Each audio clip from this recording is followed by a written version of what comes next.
News super one, सत्याचा बुलंद आवाज।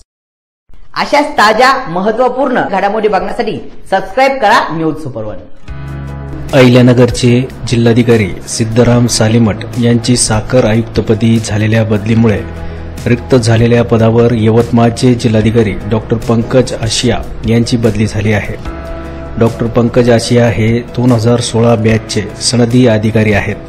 डॉक्टर आशिया हे 2016 बॅचचे IAS अधिकारी असून ते जोधपूर राजस्थान येथील मूळ रहिवासी आहेत। शासकीय वैद्यकीय महाविद्यालयातून MBBS पदवी त्यांनी घेतली आहे। त्यानंतर UPSCचा अभ्यास सुरू केला।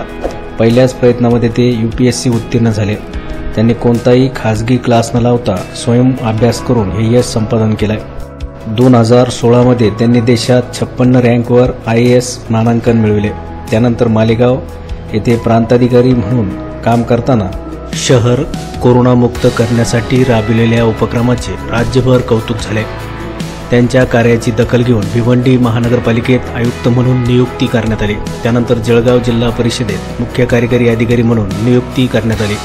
त्यानंतर यवतमाळ जिल्हाधिकारी म्हणून त्यांची पदोन्नती झाली। सालीमठ यांची पुणे येथे साखर आयुक्तपदी नियुक्ती झाली।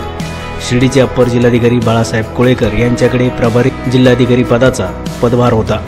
जिल्हाधिकारीपदी कोणाची नियुक्ती होणार याबाबत अनेक नावे चर्चेत होते। अखेर राज्य शासनाने डॉक्टर आशिया यांची नियुक्ती केली आहे।